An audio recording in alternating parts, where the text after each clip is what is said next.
Hi guys, வீடியோக்குள்ள போகிறதுக்கு முன்னாடி வீடியோ லைக் பண்ணிட்டு பாருங்கள், சப்ஸ்கிரைப் பண்ணிட்டு பாருங்கள். இந்த எபிசோட் ஸ்டார்டிங்கில் பார்த்தீங்கன்னா ஹீரோட அப்பா ப்ரூட் இருக்கார்ல, அவர் வந்து ஃபேக்ட்ரிக்குள்ளே போகிறாரு. அவரும் ஒரு கம்பெனியில் ஒர்க் பண்ணுற மேனேஜரும் ஃபேக்ட்ரிக்குள்ளே போகிறாங்க. பார்த்தீங்கன்னா ஃபேக்ட்ரியில் வந்துட்டு ஒரு ஒர்க்கர்ஸ் கூட காணும். அது இல்லாமல் இவர் வந்துட்டு மிஷின் வாங்குறதுக்கு நிறைய அமௌண்ட் கொடுத்துருப்பாரு ஒரு பார்ட்டிக்கிட்ட. ஸோ அந்த பார்ட்டி வந்து ஒரு மிஷினும் வாங்கி போடல. இதை பார்த்துட்டு ஷாக் ஆகுது. சரி, அந்த ஆளுக்கு நீ கால் பண்ண அப்படின்னு சொல்லிட்டு மேனேஜர்கிட்ட சொல்லும் போது மேனேஜர் வந்துட்டு கால் பண்ணிகிட்டே இருக்காங்க. இல்லை சார், ரிங்கே போக மாட்டேங்குது அப்படின்னு சொன்னதுக்கப்புறம் இவருக்கு புரிஞ்சு போச்சு நம்மளை வந்து அவன் ஏமாற்றிட்டான் அப்படின்னு சொல்லிட்டு கிளைண்ட் வந்து மீட் பண்ணுறேன் அப்படின்னு சொல்லியிருக்காங்க போல். இந்த நேரத்தில் இந்த மாதிரி ஆயிடுச்சு. இந்த இன்ஃபர்மேஷன் எல்லாமே ஹீரோக்கு ஆல்ரெடி தெரியும், அவன் ஏமாற்றிட்டு ஓடிட்டான் அப்படின்னு சொல்லிட்டு. இப்போது ஹீரோக்கு வந்துட்டு கால் பண்ணி இந்த மாதிரி நடந்த எல்லாத்தையுமே சொல்லும் போது ஹீரோக்கு ரொம்பவே வந்து ஹாப்பியாக இருக்குது. அதுக்கப்புறம் ஹீரோ என்ன சொல்கிறேன்னா, எப்படி இருந்தாலும் ஒரு லோன் டாக்குமெண்ட்டை வந்து ரெடி பண்ணி வை, கண்டிப்பாக அந்த ப்ரூட் நம்மக்கிட்ட தான் வந்து வாங்குவார், நான் சொல்கிறதெல்லாம் அந்த லோனில் எழுதி வை அப்படின்னு ஹீரோ வந்து சொல்கிறாரு. நெக்ஸ்ட்டு பார்த்தீங்கன்னா ஹீரோயினோட அப்பா என்ன பண்ணுறாருன்னா, கார் வந்து சேல்ஸ் பண்ணுவாங்களே, ஸோ அந்த இடத்துக்கு போயிட்டு இப்போதைக்கு அமௌண்ட் வந்து ரெடி பண்ணணும்னு சொல்லிட்டு அவரோட வீட்டில் இருக்க 2 காரை ஒன்று வந்து விற்கிறாரு. இந்த மாதிரி 2 காரை விற்று அமௌண்ட் வாங்கிட்டு போகிறாரு. இதை வந்துட்டு தீரா இருக்கால, ஸோ அவள் வந்து அவன் அண்ணன் கூட வந்துட்டு இங்கே செகண்ட் ஹேண்டில் வந்துட்டு கார் வாங்குறதுக்கு வந்திருப்பான். அப்போ ஹீரோனோட அப்பா வந்துட்டு காரை விற்றுட்டு போவாங்களே, ஸோ இதை வந்து பார்த்துருவான். பார்த்துன்னு இவருக்கு டவுட்டு, எப்படி இவர் எது காரை வந்து சேல்ஸ் பண்ணுறது, இவர் தான் வந்துட்டு பரம்பரை பணக்கார வச்சு அப்படின்னு சொல்லிட்டு அவங்க அண்ணன் வந்துட்டு கேட்கும் போது அவங்க அண்ணன் வந்துட்டு தெரியலையே அப்படின்னு சொல்லிட்டு இருக்கான். நெக்ஸ்ட் இவன் என்ன பண்ணுறா, பாலோட அம்மா கால் பண்ணி உங்களுக்கு ஒரு முக்கியமான நியூஸ் சொல்லணும் ஆண்டி, அதுவும் நேரில் பார்த்து சொல்லணும் அப்படின்னு சொல்லிட்டு உங்களுக்கு ஒரு சர்ப்ரைஸ் இருக்குது அப்படின்னு சொல்கிறான். நெக்ஸ்ட்டு பார்த்தீங்கன்னா ஹீரோயின் தான் வீட்டில் காட்டுறாங்க. அவளும் அவங்க அக்காவும் வெளியே போகிறதுக்காக வந்துட்டு கார் ரெடி பண்ண சொல்கிறாங்க. அவங்க வீட்டில் வந்துட்டு காரே இல்லை, என்ன ஆச்சுன்னு தெரியலையே அப்படின்னு சொல்லிட்டு அக்கா வந்து சொல்லிட்டு இருக்கா. சரி, ஒன்றும் பிரச்சனை இல்லை, இந்த ஹீரோ வந்து அப்போ வந்திருப்பானா, சரி ஹீரோ கூட வந்து ட்ராயிங் கிளாஸில் போயிட்டே சேரு, நான் என் பாய் ஃப்ரெண்டை பார்க்க போகிறேன் அப்படின்னு சொல்லிட்டு உட்பியை பார்க்க போகிறேன்னு சொல்லிட்டு அந்த பொண்ணு கிளம்பி போயிடுறான். என்ன ஹீரோ கூட போக சொல்லிட்டாங்கன்னு சொல்லிட்டு ஹீரோ வந்து நார்மலாக வந்திருப்பான் ப்ரூட் வீட்டுக்கு. ஸோ ஹீரோயினை வந்துட்டு ட்ராயிங் கிளாஸில் விடுறதுக்காக வந்துட்டு அழைச்சிட்டு போயிட்டுருப்பான். ஹீரோயின் வந்துட்டு ஒரு மாதிரி ஓரமாக உட்காந்துட்டு ஹீரோட எதுவுமே பேசாமே ரொம்ப வந்துட்டு அன்கம்ஃபர்டபுளாகவே போயிட்டுருப்பான். இன்னுமே ஹீரோயின் வந்து நம்பலை, ஒரு வேளை இவர் தான் வந்து நம்ம ட்ரெஸ் சேஞ்ச் பண்ணி விட்டுருப்பாரோ அப்படின்னு சொல்லிட்டு அந்த தாட் வந்து வந்துக்கிட்டே இருக்குது. ஹீரோ என்ன பண்ணுறான்னா, இவன் ஏன் இப்படி அமைதியாக வரா அப்படின்னு சொல்லிட்டு கொஞ்சம் கொஞ்சமாக பேசுகிறான். அப்பயும் அவங்க பேச்சே கொடுக்கல. சரி வீடு, நீ அதிகமாக பேச மாட்ட போல, உங்ககிட்ட ஒரு உண்மையை சொல்லட்டுமா, அன்றைக்கி நான் அத்தான் ட்ரெஸ் சேஞ்ச் பண்ணி விட்டேன் அப்படின்னு சொன்னதுமே என்ன சொல்கிறீங்க அப்படின்னு சொல்லிட்டு ஹீரோ வந்து பம்புறா. இல்லை ஜஸ்ட் ப்ராங்க் பண்ண அப்படின்ட்டு ஹீரோ சொல்கிறான். அப்போ தான் நீ வந்து பேசுவே, இப்போ எதுக்கு நீ பேசாமல் அமைதியாக வர அப்படிங்கும்போது அதெல்லாம் ஒன்றும் இல்லை அப்படின்னு சொல்லிட்டு அவள் ரொம்ப அமைதியாக காமாக தான் வந்து ட்ராப் பண்ணணுமே உடனே இறங்கி வந்துட்டு ஓடிடுறா, கிளாஸ்க்குள்ளே வந்துட்டு ஓடிடுறா. பார்த்தீங்கன்னா அவளோட கிட்ட வந்து வச்சுட்டு வந்துடுவா போல, ட்ராயிங் பண்ணுற கிட்ட. ஹீரோ வந்துட்டு அதை எடுத்து வந்து கிளாஸில் கொடுக்க வருவான். அப்போ ஃப்ரெண்டு வந்து இங்கே பாரு மாஃபியாவா அப்படின்னு சொல்லிட்டு என் ஃப்ரெண்டுக்கு தான் தெரியும்ல, சரி போய் இதை வாங்கிட்டு வரேன்னு சொல்லிட்டு இவள் போய் வாங்க போவா. இந்த பாரு முக்கியம், இது என் காலில் விட்டு வந்துட்ட பாரு, உனக்கு என்ன அவ்வளோ அவசரம்னு சொல்லிட்டு கொடுக்கும் போது அங்கே ஒரு ஆன்ட்டி இருப்பாங்க. அவங்க வந்து கேட்பாங்க, யாருமா இது உங்கள் அப்பாவா அப்படின்னு சொல்லிட்டு, பார்க்க ரொம்ப எங்கே இருக்காதே அப்படின்னு சொல்லிட்டு கேட்டோன்னே ஹீரோக்கு அப்படியே ஃபேஸ் பாருங்க அப்படியே போவோம். இவ்வளோ அது தகுந்த மாதிரி ரொம்பவே தேங்க்ஸ் அப்படின்னு சொல்லிட்டு கும்முல்லாம் போட்டு போவாள். அங்கே தான் பெரியவங்களுக்கு வந்து மரியாதை கொடுக்குற மாதிரி பண்ணணுங்குவாங்கள. ஸோ அந்த மாதிரி கொடுத்து போகும்போது இன்னும் நீயும் தகுந்த மாதிரி ஆக்ட் பண்ணுறியா அப்படிங்கிற மாதிரி ஹீரோ வந்து பார்க்குறான். நெக்ஸ்ட்டு வந்துட்டு தைடா இருக்கால, அவன் என்ன பண்ணான்னா பால் அம்மாட்ட வந்துட்டு நடந்த விஷயம் எல்லாத்தையுமே சொல்லும் போது என்ன சொல்லுவார், அவர் வந்துட்டு கார் வந்து சேல்ஸ் பண்ண வந்தாரா, ஒரு வேளை புது கார் வாங்குறாரோ என்னவோ அப்படின்னு சொல்லும் போது இல்லை அவருக்கு இப்போல்லாம் பிஸ்னஸில் லாஸ் ஆகிட்டு இருக்காங்க போது பால் அம்மாவுக்கு ரொம்ப சந்தோஷமாக இருக்குது, தேவை தான், அன்றைக்கி அந்த பெரிய பொண்ணு ரொம்ப ஓவராக என்கிட்ட பேசிச்சின்னு சொல்லிட்டு இருக்கும் போதே பால் கோவம் வருது. அந்த ஃபேமிலியை பற்றி பேசினாலே அவன் என்ன பண்ணுறான்னா ஏஞ்சி போயிடுறான். அதுக்கப்புறம் ஹீரோயின் வந்து கிளாஸ்லாம் முடிச்சுட்டு வந்துட்டு இருக்கா. எதுனா இப்போல்லாம் நீ மாஃபியா கூட தான் வந்துட்டு இருக்க போலியே அப்படின்னு சொல்லிட்டு சம்திங் சொல்லிட்டு கலாய்ச்சிட்டு இருப்பான். அப்போல்லாம் ஒன்றும் கிடையாதுன்னு சொல்லிட்டு இவள் போகிறப்ப டாக்ஸி புக் பண்ணி போயிடலான்னு சொல்லிட்டு டாக்ஸியில் ஏறுவான். அவர் வந்து இப்போல்லாம் அழைச்சிட்டு போக முடியாதுமா, எனக்கு வேறு கஸ்டமர் இருக்காங்க சொல்லிட்டு இறக்கி விட்டு போயிடுவாங்க. உடனே வந்துட்டு எப்படி ஒன்றா தைரியமாக இருந்தால் அவன் உன்னை இறக்கி விட்டு போவான் அப்படின்னு சொல்லிட்டு பின்னாடியே ஹீரோ வருவான். ஆக்சுவலி ஹீரோ தான் வந்து மிரட்டி வச்சிருவான் போல். இவன் சடனாக எங்கேருந்து வந்தோடனே ஹீரோயின் ஷாக்காக இருக்கும், ஏன்னா இவர் இங்கே நிற்கிறாருன்ட்டு. ஸோ அந்த டாக்ஸி டிரைவர் என்ன சொன்னால், நான் ஏற்ற மாட்டேன், நான் சொன்னேன் இருக்குது அப்படின்னு சொல்லிட்டு இவர் வந்து சண்டைக்கு போகிற பார்ப்பாரா. இல்லை அதெல்லாம் ஒன்று வேணான்னு சொல்லும்போது சரி நானே ஒன்று ட்ராப் பண்ணுறாவா அப்படின்னு சொல்லிட்டு அழைச்சிட்டு போகும்போது டாக்ஸி கண்ணை திட்டிகிட்டே ஹீரோ வந்து போயிட்டுருப்பான். அப்போ ஹீரோயின் சொல்வா, சும்மா நடிக்காதீங்க, எவ்வளோ நேரம் எனக்காக வெயிட் பண்ணிட்டு இருந்தீங்க, உங்களுக்கு வேலை இல்லையா என்ன அப்படின்னு சொல்லிட்டு ஹீரோயின் கேட்கும்போது, அப்பா இப்போச்சும் புரிஞ்சுக்கிட்டே அவனுக்காக வெயிட் பண்ணிட்டு இருந்தேன்னு சொல்லிட்டு, ஆமாம் உனக்காக நான் வெயிட் பண்ணிட்டு இருந்தேன் அப்படின்னு சொல்லிட்டு ஹீரோ சொல்லுவான். ஏன் எதுக்கு அப்படின்னு சொல்லிட்டு பேசிட்டு இருக்கும் போதே அப்போ எஃப்எம் ஓடும்ல, ஸோ அதேமாதிரி அந்த ஊர்லேயே ஏதோ ஒன்று மியூசிக் சேனல் வந்து ஓடிட்டுருக்குது. ஸோ அந்த மியூசிக்கில் வந்துட்டு பழைய பாட்டு போடும்போது ஹீரோயின் ரொம்ப ரசிச்சு கேட்டு வரா, இந்த பாட்டு செம்மையாக இருக்குல்ல அப்படின்னு சொல்லிட்டு, பழைய பாட்டு தான்ப்பா அப்படின்னு சொல்லின்னு சொல்கிறான். இதை கேட்டுமே ஹீரோட ஃபேஸ் அப்படியே மாறுது, ஏன்னா அவங்க அம்மாவுக்கும் இந்த சாங் ரொம்பவே பிடிக்கும் போல். இப்படி காரில் வந்துட்டு இருக்கும்போது பின்னாடி ஒரு பெரிய வண்டி வந்துட்டு இவன் காரை ஃபாலோ பண்ணிட்டு வந்துருக்குதா. ஹீரோயின் தான் சொல்கிறான், இந்த ட்ரக் வந்து ரொம்ப நேரமாக நம்ம ஃபாலோ பண்ணிட்டு வந்துருக்குன்னு சொல்லிட்டு. ஹீரோ வந்துட்டு ஓவர்டேக் பண்ணி போகிறான். அப்போயே வந்து ஃபாலோ பண்ணிட்டே வந்துட்டுருக்கேன். ஹீரோக்கு புரிஞ்சு போச்சு நம்மளோட எனிமி யாரோ அப்படின்னு சொல்லிட்டு ஒரு இடத்துல ஸ்டாப் பண்ணி ஹீரோயின் என்ன சொல்கிறான்னா, இங்கே பாரு நீ கிளம்பி போய் இதை நான் சமாளிச்சுக்கிறேன், நீ நீ வந்து ஏதாச்சும் பிரச்சனையில் மாட்டக்கூடாதுன்னு சொல்லிட்டு ஹீரோனை விட்டுட்டு அவன் அந்த இடத்துக்கு போகிறான். இந்த ட்ரக் என்ன பண்ணுது, ஒரு இடத்துலவே மோதிடுது.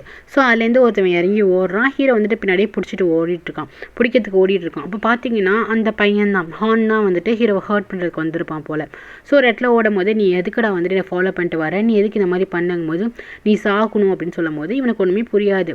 நீ யாரு, நீ வந்து எந்த கேங்கோட ஆள் அப்படின்னு சொல்லிட்டு ஹீரோ வந்து கேட்பான். ஒன்று கேங்கோட ஹால்லாம் கிடையாது, உனக்கு ஞாபகம் இருக்கா இந்த மாதிரி நான் சின்ன வயசில் இந்த மாதிரி நீ என்ன பண்ணி அப்படின்னு சொல்லிட்டு என்னால் கால் நடக்க முடியாமல் போச்சுன்னு சொல்லிட்டு அந்த விஷயத்தை சொன்னாலுமே ஹீரோ வந்து ஸ்டெக் ஆகிடுறானே. இவனுக்கு அடிக்கடி இந்த கனவு வருது.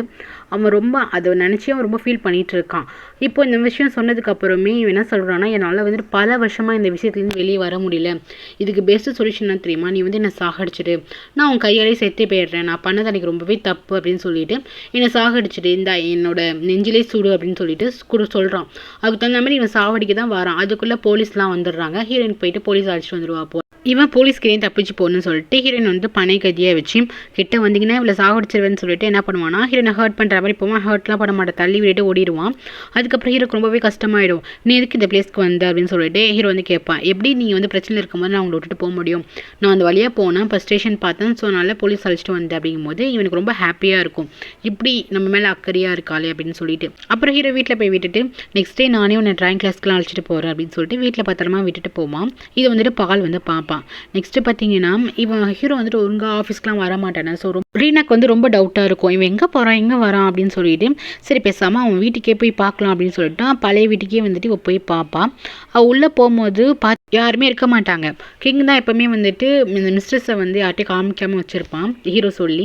ஸோ ரீனாக்கே தெரியாது. அந்த மாதிரி அந்த நேரத்தில் வந்து கிங்கும் இல்லை, ரீனா உள்ளார போயிடுவா. பார்த்தீங்கன்னா அங்கே போனமே மிஸ்ட்ரஸை பார்த்தோன்னே இவ ஷாக் ஆகிடுவா. ரெண்டு பேருமே வந்து ஃப்ரெண்ட்ஸ் தான் போல். ஓன் நீங்கள் என்ன பண்ணுற அப்படின்னு சொல்லிட்டு கேட்கும்போது இந்த பொண்ணோட பேர் மிஸ்ட்ரஸோட பேர் வந்து ஓன் போல். ரீனா நீயா அப்படின்னு சொல்லிட்டு ரெண்டு பேரும் வந்து அப்படியே பார்த்து ஷாக் ஆகிறாங்க. நெக்ஸ்ட்டு பார்த்தீங்கன்னா திடா வந்துட்டு வீட்டுக்கு போய் விட்டுட்டு வா பால் அப்படின்னு சொல்லிட்டு அவங்க அம்மா சொல்லியிருப்பாங்க போல். இவன் வந்துட்டு வீட்டுக்கு போய் விட போவான். அப்போ வந்து இவ தூங்குற மாதிரி ஆக்ட் பண்ணுவாள். சரி நம்ம வந்து சீட் பெட்டு கழட்டி விடலாம் அப்படின்னு சொல்லிட்டு பால் வந்து கிட்ட போய் வந்து கழட்டி விடுவானா. இவ அப்படியே எதிர்த்து அப்படி உழுவுற மாதிரி என்ன பண்ணுவானா, பால் மேலே தான் க்ரஷ்ஷாக இருப்பாள். ஸோ பால் டக்குன்னு கிஸ் பண்ணுவான். அவனுக்கே என்ன இது அப்படிங்கிற மாதிரி பார்ப்பான். அப்படியே பார்த்து சிரிச்சுட்டு இருப்பான். இதை வந்துட்டு அவங்க அண்ணன் தூரமாக வந்து பார்த்துருவார். அவர் கண்ணுக்கு ஏதோ தப்பாக தெரியும். உடனே வந்துட்டு பாலை தான் திட்டுவார், யார்டா நீ என் தங்கச்சிட்டு எதுனா மிஸ்பிஹேவ் பண்ணுற அப்படின்னு சொல்லிட்டு. அப்போ வந்து நானும் மிஸ்பிஹேவ்லாம் பண்ணல அப்படின்னு பால் சொல்லிட்டு இருக்கும்போது திடா வந்துட்டு அண்ணன் ப்ளீஸ் கொஞ்சம் அமைதியாக இரு, நான் சொன்னேன்னா பால் இவர் தான் அப்படின்னு சொல்லிட்டு இது எங்கள் அண்ணன் அப்படின்னு சொல்லிட்டு ரெண்டு பேருக்கும் இன்ட்ரோ கொடுப்பாங்க. பாலா எனக்கு இது தேவையில்லாது அப்படின்னு சொல்லிட்டு கார் எடுத்துகிட்டு போயிடுவான். அதுக்கப்புறம் இவன் ஓன் இருக்காள், அவளை பார்த்தா கட்டுங்க, அவள் வந்துட்டு பெரிய மாடலாக இருப்பாள். ஸோ இவன் வந்து ஒரு ஆட் நடிச்சிட்டு இருப்பாள். அது ஹீரோட கம்பெனிக்கு தான் ஆட் போல. ஹீரோ வந்துட்டு ரியல் எஸ்டேட் பிஸ்னஸ் பண்ணுறான். அதுக்கு முன்னாடி சின்ன சின்ன பிஸ்னஸ் பண்ணிட்டு இருந்திருப்பான். அந்த ஆடில் வந்துட்டு ஓன் வந்து நடிச்சிட்டு இருந்திருப்பான். அப்போ ரீனா தான் வந்து என்னோட ஃப்ரெண்டு தான் அப்படின்னு சொல்லிட்டு இன்ட்ரோ பண்ணிட்டு இருப்பான். அந்த ஓன் வந்துட்டு ஒரு மாடலாக தானே இருப்பாள். ஸோ அதெல்லாம் முடிச்சுட்டு அவன் வந்துட்டு கிளம்பி போவான். அவனோட பாய் ஃப்ரெண்ட் வந்துட்டு ஒரு பொலிட்டிஷியனோட பையன் போல. அவன் எப்போ பார்த்தாலும் இவளை வந்துட்டு ஹர்ட் பண்ணிட்டு தான் இருப்பான். ஒரு மாதிரி ஹராஸ்மெண்ட் லைஃப்பில் தான் வாழ்ந்துட்டு இருப்பான். ஸோ வந்துட்டு நீங்கள் என்னடி பண்ணுறேன்னு சொல்லிட்டு கையை பிடிச்சி இழுத்துட்டு போகும்போது கரெக்டாக ஹீரோ அந்த இடத்துக்கு வந்துடுவான். இங்கே பாரு, ஒரு பொண்ணுக்கிட்ட எப்படி தான் நீ பிஹேவ் பண்ணுவியாங்கும் போது ஆமாம் அவன் வந்து என்னோட கேர்ள் ஃப்ரெண்ட், நான் என்ன பண்ணுவான், நீ என்னடா நடுவில் வரேன்னு சொல்லிட்டு இவன் வந்து எய்த்து பேசுவான். அதுக்கப்புறம் ரெண்டு பேருக்கும் சண்டை வரும். எப்படியோ அரைச்சிட்டு போயிடுவான். அதுக்கப்புறம் அன்றைக்கி நைட்டே என்ன பண்ணுவான்னா இவன் அங்கே ஹீரோட வீட்டுக்கு வந்திருப்பான். ஹீரோட வீட்டுக்கு வந்துட்டு அழுவா, என்னை வந்து காப்பாற்றுங்க ப்ளீஸ், அவன் என்னை ரொம்ப ஹர்ட் பண்ணிட்டான் அப்படின்னு சொல்லிட்டு அழுதுட்டு இருப்பான். ஸோ அதனால தான் இவன் ஹீரோ கிட்ட வந்திருப்பா. அப்போ வந்துட்டு நான் கேட்பான், நீ ஏன் வந்துட்டு ஹீரோ தேடி வந்த அப்படின்னு சொல்லிட்டு கேட்கும்போது அவன் வந்துட்டு பெரிய பொலிட்டிஷியனோட பையன், ஹீரோ வந்துட்டு மாஃபியா, ஹீரோ கிட்ட வந்து ஒன்றும் வச்சுக்க முடியாதுல்ல, ஸோ அதனால தான் நான் ஹீரோ கிட்ட வந்தேன். அதுக்கப்புறம் ஹீரோ கூடயே இருந்துட்டேன். அதுக்கப்புறம் நான் எங்கேயுமே போல வரல அப்படின்னு சொல்லிட்டு வெளியே போனால் அவன் என்னை வந்து சாகடிச்சிருவான் போலி அப்படின்னு சொல்லிட்டு பயந்துட்டு தான் நான் இங்கேயே இருந்துட்டேன் அப்படின்னு சொல்லுவான். அந்த பையனுக்கு பயந்துட்டு அதே மாதிரி இவன் இங்கே இருந்ததுனால அப்படியே இவங்க ரெண்டு பேருக்கு ஒரு அக்ரிமெண்ட் மாதிரி இருக்கும். ஸோ ஹீரோக்கு அப்படியே மிஸ்ட்ரஸாகவும் மாறி இருப்பா. ஹீரோக்கு வந்துட்டு இவன் மேலே இஷ்டமும் இருக்காது, நம்மளுக்கு ஆல்ரெடி தெரியும். இப்போ பார்த்தீங்கன்னா இவ சொல்லிட்டு என்ன சொல்கிறான்னா, இப்போலாம் ஹீரோ வந்துட்டு என்னை வந்துட்டு அதிகமாக வந்துட்டு கன்சிடரே பண்ணுறது கிடையாது. ஒரு பொண்ணு, அந்த பொண்ணு பேர் வந்துட்டு குமாரிக்காவும் அப்படின்னு சொல்லிட்டு இவன் நடந்த விஷயம் எல்லாத்தையுமே சொல்லுவான். இது வந்துட்டு நான் வந்துட்டு கேட்டு வச்சுப்பான். நம்ம ஹீரோயின் வீட்டை தான் காட்டுறாங்கன்னா பெயிண்ட் பண்ணிட்டு இருப்பாள். அப்போ கரெக்டாக அந்த இடத்துக்கு வந்து பால் வருவான். ஆக்சுவலி அவன் எதுக்காக வருவானா, ஹீரோயினை வந்து ட்ராப் பண்ணிட்டு போயிருப்பானே ஹீரோ. ஸோ எங்கே போனேன் ஏது அப்படின்னு சொல்லிட்டு கேட்கறதுக்கு தான் வந்திருப்பான். ஸ்டார்ட் பண்ண தெரியாமல் எனக்கு அந்த ப்ரஷ் வேணும் அப்படின்னு சொல்லிட்டு வேற அப்படியே பேச்சு இழுத்து இந்த மாதிரி ஹீரோ உங்கள் வீட்டுக்கிட்ட பார்த்தேனே அப்படின்னு சொல்லிட்டு கேட்கும்போது ஹீரோயின் அதுக்கு பெருசாக ரிப்ளைவே பண்ண மாட்டான். ட்ரெஸ் மட்டும் கொடுத்துட்டு அமுச்சு விட்ருவாளா. இதை பார்த்தோன்னே பாலுக்கு சுத்தமாக பிடிக்காது. அது இல்லாமல் வந்துட்டு ஹீரோ வந்து ட்ரா பண்ணி வச்சிருப்பாளா. ஸோ அதை வந்துட்டு பால் பார்த்துருவான், செம்மையாக காண்டாயிட்டு இருக்கும். அதுக்கப்புறம் ஹீரோ வந்து ஒரு விஷயத்த நினச்சி பார்க்குற மாதிரி காட்டுறாங்க. அவன் சின்ன வயசில் வந்து அவங்க அம்மா பாடுற சாங் வந்துட்டு எப்போதும் கேட்டுட்டு இருப்பான். அவங்க அப்பா வந்து அந்த வாக்மேனை பிடுங்கி இந்த பாட்டெலாம் நீ கேட்கக்கூடாதுன்னு சொல்லிட்டு வாங்கி வச்சிருப்பாரு. அப்படியே கொஞ்சம் வருஷம் ஆகிடும். இவன் வந்து டீனேஜ் டீனேஜ் பாயாகவும் ஆயிடுவான். அப்போ பார்த்தீங்கன்னா உங்கள் அப்பாவுக்கு ஒரு லெட்ரு வரும், அவங்க அம்மா அனுப்பிச்சி விட்டா மாதிரி. ரொம்ப நாள் கழிச்சு உங்களை பார்க்கணும், இந்த பிளேஸ்க்கு வாங்கணும், நான் பார்க்கணும் அப்படின்னு சொல்லிட்டு எழுதி வச்சிருப்பாங்க. அதை இவர் தான் இவங்க அம்மா ரொம்பவே லவ் பண்ணுவாங்கல்ல. ஸோ என்னன்னா தான் ஒய்ஃபை பார்க்கறதுக்கு வந்துட்டு ரொம்ப மழை பெய்யும், அந்த இடத்துல போய் பார்க்க போவார். ரொம்ப மழையாக இருக்கும், அங்கே போயிட்டு நீ இத்தனை வருஷமும் உன்னை பார்த்து ரொம்ப நாள் ஆயிடுச்சு, ப்ளீஸ் என்னை பாரு அப்படின்னு சொல்லிட்டு திரும்பும் போது இவர் ஏதோ ஷாக் ஆகிட்டு அப்படியே கீழே விழுற மாதிரி இருக்குது. அப்படியே அவருக்கு வாதம் அடிச்சிடுது. ஹீரோ வந்துட்டு அப்பா எங்கே போனான்னு தேடி வரும்போது அங்கே ஒரு லெட்ரு இருக்கும். அந்த லெட்டரை தான் இவங்க அம்மா அமைச்சிருப்பாங்களா மெசேஜ். ஸோ அந்த மெசேஜை பார்த்துருவான். அப்பா அவங்க கூப்பிட்டு ஏதோ பண்ணிட்டாங்க போல அப்படின்னு சொல்லிட்டு இவன் தப்பாக நினச்சிட்டு இருக்கான். அதுலேருந்து இவங்க அப்பாவுக்கு வந்து வாதம் அடிச்சிடும். உங்கள் அப்பா வந்துட்டு ஹீரோ வந்துட்டு வாக்மேன் வச்சு பாட்டு கேட்கும் போது டக்குனு அதை புனிங்கிருப்பார்ல. ஸோ அந்த வாக்மேனை வந்துட்டு இவர் பத்திரமா வச்சிருப்பார் போல. அது அப்படியே கையில் வச்சுக்கிட்டே எப்போதும் இருப்பார். ஹீரோ அப்போ வந்து கொஞ்சம் கொஞ்சமாக சீனில் வந்துட்டு மறந்துட்டு இருப்பார். இப்போதைக்கு அவருக்கு அவர் ஒய்ஃபை மட்டும் தான் ஞாபகம் இருக்கும். இப்படியே லைஃப் போயிட்டு இருக்கும் போது ஹீரோ ஒரு நாள் வந்துட்டு அவங்க அப்பா பார்த்து என்ன சொல்லுவானா, அப்பா இதுக்கப்புறம் இந்த மாஃபியா இதெல்லாம் விட்டுடலாம்ப்பா, நம்ம பிஸ்னஸ் ஸ்டார்ட் பண்ணலாம் அப்படின்னு சொல்லிட்டு இருக்கும் போதே அவர் எப்போதான் இந்த பிடிச்சிருக்க வாக்மேன் டக்குன்னு கீழே போட்டுருவார். பார்த்தீங்கன்னா அவங்க அப்பா அப்பயே இறந்துருப்பாரு. ஸோ இதான் நம்ம ஹீரோ லைஃப்பில் இருந்திருக்கோம். அப்பப்போ ஹீரோ லைஃப்பில் நடக்கிறது எல்லாமே கொஞ்சம் பிட்டு பிட்டாக வந்து பாஸ்ட் இருந்ததெல்லாம் காமிச்சிட்டு இருப்பாங்க. ஸோ ரீனா தான் கட்டாங்க. ரீனா என்ன பண்ணுறா, ஸ்ட்ரைட்டாக ஹீரோட ஆஃபீஸ்க்கே வரான். ஸோ எதாச்சும் அந்த டேபிளை வந்து திறக்கும் போது ட்ராவை திறக்கும் போது அதில் ஹீரோன் இந்த லெட்டர் எழுதியிருப்பாள் ஸ்டார்டிங். ஸோ அந்த லெட்டர் இருக்கும். அதில் வந்து குமாரிக்கான்னு சொல்லிட்டு பின்னாடி அவளோட ஃபேமிலி பேர் போட்டிருக்கும். இதை வந்து இந்த ஃபேமிலி பேர் எங்கேயே கேள்விப்பட்டுமே, அன்றைக்கி இவனோட பர்த்டே பார்ட்டி கூட இன்வைட் பண்ணியிருந்தானே அப்படின்னு சொல்லிட்டு அந்த ஃபேமிலி போய் பார்க்க போகணும் அப்படின்னு சொல்லிட்டு இவன் நினச்சிட்டு இருப்பான். நெக்ஸ்ட்டு பார்த்தீங்கன்னா ப்ரூட் இருக்கார்ல, அவர் வந்துட்டு ஹீரோ சொன்ன மாதிரியே வந்துட்டு எனக்கு கொஞ்சம் வந்துட்டு லோன் கொடுங்க அப்படின்னு சொல்லிட்டு வந்து கேட்பான். ஸோ லோனுக்கு வந்துட்டு ஹீரோ வந்து தாராளமாக தரா மாதிரி ஆக்ட் பண்ணுவான். ஆனால் பக்கத்தில் இருக்க பிஏ இருக்கான், அவன் என்ன பண்ணுவான்னா, லோன் தர நாங்கள் ரெடியாக தான் இருக்கோம், நீங்கள் கேட்குற அமௌண்ட் ஆனால் பெரிய அமௌண்ட் போல், நாங்கள் கேட்குற அமௌண்ட் நாங்கள் தரோம், ஆனால் என்ன நீங்கள் ஷூரிட்டி ஏதாச்சும் கொடுங்க, ஆல்ரெடி உங்கள் லேண்டு உங்களோட ப்ராப்பர்ட்டிஸ்லாம் வந்துட்டு நீங்கள் நிறைய இடத்துல கடன் வச்சுருக்கீங்க, இப்போதைக்கு உங்கள் வீடு சுற்றி லேண்டு மட்டும் இப்போ ஃப்ரீயாக இருக்குது, ஸோ அதை வந்து ஷூரிட்டி வச்சு நீங்கள் கொடுங்க அப்படின்னு சொல்லும் போது ஹீரோ வந்துட்டு என்ன இப்படிலாம் பேசுகிற, அதெல்லாம் வேணாம் அப்படிங்கிற மாதிரி பிகிட்ட வந்து பேசுகிறான். ஆனால் அந்த லோன் பேப்பர் ரெடி பண்ணது நம்ம ஹீரோ தான். நீ கேட்குற மாதிரி கேளு, நான் வந்து அவருக்கு ஹெல்ப் பண்ணுற மாதிரி ஆக்ட் பண்ணுறேன் அப்படின்னு ஹீரோ வந்து ஒரு மாஸ்டர் பிளான் பண்ணிட்டு தான் வந்து கேட்குறான். வேண்டாம் அதெல்லாம் வேணாம் அவருக்கு அப்படின்னு சொல்லும் போது, இல்லை பாஸ் அது எப்படி நம்ம ஷூரிட்டி இல்லாமல் ஒருத்தவங்க காசு கொடுக்க முடியும் அப்படின்னு சொல்லிட்டு கேட்கும்போது, ஊரில் இருக்க பேங்க்லாம் அப்படி தானே கேட்பாங்க, நாங்கள் ஒன்றும் கேட்குறது தப்பு இல்லையே அப்படின்னு சொல்லும்போது அவர் வந்துட்டு ஆமாம் தப்பு இல்லை அப்படின்னு சொல்லிட்டு அவர் வீடு அடமானம் வச்சுட்டு போவார். ஹீரோ இது தான் எதிர்பார்த்தான். நெக்ஸ்ட் ரீனா என்ன பண்ணுறான்னா ப்ரூட்டோட வீட்டுக்கே போயிடுறா ஹீரோனை பார்க்கறதுக்கு. ஸோ அங்கே போனதுக்கப்புறம் அங்கே பார்த்தீங்கன்னா ப்ரூட்டோட ஒய்ஃப் தான் இருக்காங்க. சித்தி வந்துட்டு என்ன இந்த பொண்ணு ரொம்ப அழகாக இருக்குது, ஒருவேளை நம்மளோட ஹஸ்பண்டோட மிஸ்ட்ரஸாக இருக்குமோ அப்படின்னு சொல்லிட்டு தப்பாக நினச்சிட்டு கேட்டிருக்காங்க. இல்லை ஒரு கம்பெனியில் ஒர்க் பண்ண ஓல்டு எம்ப்ளாயி, கொஞ்சம் தண்ணி கொடுக்க முடியுமான்னு கேட்டோமே, சரி உள்ளார வாங்க உட்காருங்கன்னு சொல்லிட்டு தண்ணி எடுக்க போவாங்க. அப்போ பார்த்தீங்கன்னா சித்தியோட சின்ன பொண்ணு இருப்பாள், அவள் என்ன பண்ணுவான்னா வெளியே வருவான். அப்போ வந்துட்டு ஓகே இந்த பொண்ணுட்டு நம்ம நியூஸை வந்து கறந்துடலான்னு சொல்லிட்டு, உனக்கு வந்து ஹீரோ பற்றி தெரியுமாமா அப்படின்னு சொல்லும்போது, அந்த அங்கிள் எனக்கு ரொம்பவே தெரியுமே, எங்கள் வீட்டுக்கு வராது, எப்போ வந்தாலும் நிறைய ஸ்வீட்டு ஃபுட்டுலாம் வாங்கிட்டு வருவார், அது எல்லாமே எங்கள் அக்காவை ட்ராயிங் கிளாஸ்க்கு போய் அழைச்சிட்டு போய் விடுறதும் அவர் தான், அழைச்சிட்டு வர்றதும் அவர் தான் அப்படின்னு சொல்லிட்டு இந்த பொண்ணு உளறிடும். ஸோ எல்லாமே கேட்டோன்னே அவன் இந்த இடத்த விட்டு போயிடுவா. இவங்க தண்ணி கொண்டு வரும்போது அங்கே அவள் இருக்கவே மாட்டா. சித்திக்கு வந்து இந்த பொண்ணு உள்ளார வந்துச்சு, டக்குன்னு போயிடுச்சு. அப்போ ஒருவேளை வந்து என் ஹஸ்பண்டோட மிஸ்ட்ரஸாக இருக்குமா அப்படின்னு சொல்லிட்டு இவன் வந்து புலம்பிட்டு இருப்பான். இவளா ரீனாவா அழுதுட்டு வந்துட்டு இருப்பான். அந்த மாதிரி ஹீரோக்கு வந்து இவளை தான் ரொம்ப பிடிக்கும் அப்படின்னு நினச்சிட்டு இருந்திருப்பான். ஆனால் ஹீரோக்கு வந்து இன்னொரு பொண்ணு பிடிக்கவே தெரிஞ்சிருமே, இவன் ரொம்ப அப்செட் ஆகி அழுதுட்டு வந்துட்டு இருப்பான். அதுக்கப்புறம் ப்ரூட் வீட்டுக்கு வருவாராம். அப்போ சித்தி வந்துட்டு என்ன நினச்சிட்டு இருக்கீங்க, நீங்கள் ஒரு அழகான எங்கான பொண்ணை வந்து மிஸ்ட்ரஸாக வச்சுருக்கீங்க, இவர்கிட்ட வந்து சண்டை போட்டுட்டு இருப்பாங்களா, இவருக்கா ஏமா என்னை போட்டு படுத்துறேன், நான் ஆல்ரெடி கடன் தொல்லையில் இருக்கேன், எனக்கு அந்த மாதிரிலாம் யாரும் கிடையாதுன்னு சொல்லும் போது, ஒரு வேளை இருக்காது போலி அப்படின்னு சொல்லிட்டு நம்ம தான் தப்பாக நினச்சிட்டோம் போலி அப்படின்னு நினச்சிப்பாங்க. நெக்ஸ்ட்டு என்னன்னா, பால் இருக்கானா வந்துட்டு அந்த இன்டர்ன்ஷிப் வந்து முடிச்சிருப்பான் போல். பையன் வந்து இன்டர்ன்ஷிப்பை முடிச்சிட்டான், அவன் சொன்னால் நான் அப்ராட் போய் படிக்க போகிறேன், அது இல்லாமல் என் ஃப்ரெண்டு குமாரிக்கான ஒரு பொண்ணை கூட படிக்க போகிறேன். ஹீரோ வந்துட்டு என்ன சொல்கிற அப்படின்னு சொல்லிட்டு கேட்கும்போது, ஆமாம் அவளை வந்து ஸ்கூல் படிப்பு முடிச்சிட்டாங்க, 2 பேரும் ஹையர் ஸ்டடிக்காக அப்ராட் போக போகிறாங்களாம் அப்படின்னு சொல்லிட்டு இங்கே வந்து சொல்லிட்டு இருப்பா. அதே மாதிரி ஹீரோயின் வந்துட்டு கிளாஸ்லாம் முடிச்சுட்டு அவளோட ஸ்கூல் லைஃப் வந்து முடிஞ்சிடுச்சு போல். இவ கொஞ்சம் வந்துட்டு கேஃபிட்டேரியாவில் உட்காந்துக்கிட்டு ரேணு வந்துட்டு ஹீரோவை வந்து கொஞ்சம் வெறுப்பேற்றுற மாதிரி பேசிகிட்டு இருப்பா. 2 பேர் லவ் பண்ணுறாங்க போல். பால் தான் சொன்னால் நாங்கள் 2 பேர் லவ் பண்ணிகிட்ருக்கோம், கூட்டி சேர்த்து கல்யாணம் பண்ணிக்க போகிறோம் அப்படின்னு சொல்லிட்டு இருக்கும்போது இதை வந்துட்டு ஹீரோ கேட்டுட்டு இருப்பான். அவனுக்கு ரொம்ப ஹர்ட்டாக இருக்கும். ஆனால் இதனால சிரிச்சுக்கிட்டே கேட்டுட்டு இருப்பான். ஓ அப்படியா இருக்கலாம் அப்படின்னு சொல்லிட்டு கேஷுவலாக வந்து பேசுவான். ஆனால் கோவம் வரும்.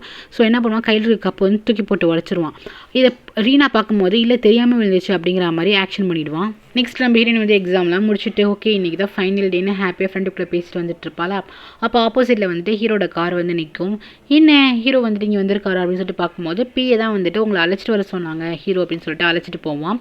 கரெக்டாக ஹீரோ வந்துட்டு இன்றைக்கி லாஸ்ட் டேன்னு சொல்லிட்டு இந்த பால் வந்துட்டு கிஃப்ட் வாங்கிட்டு வந்துருப்பான் போல் ஹீரோயின்கிட்ட கொடுக்கணும் அப்படின்னு சொல்லிட்டு. ஆனால் வந்துட்டு ஹீரோ காரில் ஏறி போகிறத பார்த்துட்டு கத்திட்டே பின்னாடி வருவான். அவன் காலையே விழாது. நெக்ஸ்ட்டு பார்த்தீங்கன்னா ஒரு ரெஸ்டாரண்ட் மாதிரி புக் பண்ணி வச்சிருப்பான் ஹீரோ. ஸோ அங்கே தான் வந்து சொல்லிட்டு ஹீரோயின் வருவான். என்ன ஆச்சரியமாக இருக்குது, என்ன இங்கே இன்வைட் பண்ணியிருக்கீங்க அப்படின்னு சொல்லிட்டு ஹீரோயின் வந்து கேட்பான். ஆமாம், இன்னைக்கு ஒரு ஸ்கூலோட ஃபைனல் டேயில், ஸோ அதனால் உன்னை பார்க்கணும் போல் தோணுச்சு, அதான் உனக்கு வந்து ஒரு ட்ரீட் மாதிரி தரேன், உனக்கு என்ன ஃபுட் வேணும்னா ஆர்டர் பண்ணிக்கோ அப்படிங்கும்போது, ஓ அப்படியா அப்படின்னு சொல்லிட்டு, சரி ரொம்ப ஆச்சரியமாக இருக்குன்னு சொல்லிட்டு, இன்றைக்கி நான் அவுட் ஸ்டாண்டிங்காக எக்ஸாம் எழுதியிருக்கேன் அப்படின்னு சொல்லிட்டு இருப்பா. கண்டிப்பாக தெரியும் நீ நல்லா படிக்கிற பொண்ணு அப்படின்ட்டு. அதை விட நான் உங்ககிட்ட ஒரு முக்கியமான விஷயம் சொல்லணும் குமாரிக்கா அப்படின்னு சொல்லிட்டு இவன் வந்துட்டு ஏதோ சொல்ல வருவான். என்னாச்சு, என்ன விஷயம் அப்படின்னு சொல்லிட்டு ஹீரோயின் கேட்பான். உனக்கு என்ன பிடிக்குமா அப்படின்னு சொல்லிட்டு கேட்கும்போது, ஜஸ்ட் ஃப்ரெண்டாக பிடிக்கும் அப்படிங்கிற மாதிரி ஹீரோயின் சொல்லுவான். நான் அப்படி கேட்கல, எனக்கு ஒன்று ரொம்பவே பிடிச்சிருக்கு, நம்ம வந்து டேட் பண்ணலாமா அப்படின்னு சொல்லிட்டு ஹீரோ கேட்டுருவான் டக்குன்னு. உடனே ஹீரோ வந்து அப்படியே யோசிச்சு அப்படியே அவளுக்கு வந்துட்டு ஹீரோ வந்து பிடிக்கும், ஆனால் அவள் வந்து யோசிக்கிறான். அதுக்கப்புறம் என்ன சொல்லுவான்னா, உங்களுக்கும் எனக்கும் நிறைய ஏஜ் டிஃப்ரென்ஸ் நிறையா இருக்கே அப்படின்னு ஹீரோ வந்து சொல்லுவாள். ஆமாம் இருக்குது, அதுக்காக தான் சொல்கிறேன், 1 இயர்க்கு அப்புறம் வந்துட்டு நம்ம ப்ராப்பராக வந்து லவ் பண்ணலாம், இப்போதைக்கு எனக்கு வந்து டேட்டிங்க்கு வந்துட்டு அலோவ் பண்ணுறியா அப்படின்னு சொல்லிட்டு வந்து கேட்பான். இதுக்கிட்டே ஹீரோ வந்து அப்படியே ஷாக்காக பார்த்துட்டு இருப்பேன். என்ன அது இவர் திருக்குன்னு இந்த மாதிரி கேட்டுட்டார் அப்படின்னு சொல்லிட்டு. இப்போ தான் ஹீரோனுக்கு 17 வயசு, அடுத்து 1 இயர்க்கு அப்புறம் தான் ஹீரோனுக்கு 18 வயசே ஆகும். ஸோ இவன் இப்படி கேட்கும் போது ஹீரோயின் வந்து அப்படியே யோசிச்சுட்டு இருக்கா. கேட்குறேன், ஆன்சர் சொல்லு குமாரிக்கா அப்படின்னு சொல்லிட்டு கேட்குறான். அப்படியே ஹீரோயின் வந்து அமைதியாகவே இருக்கா.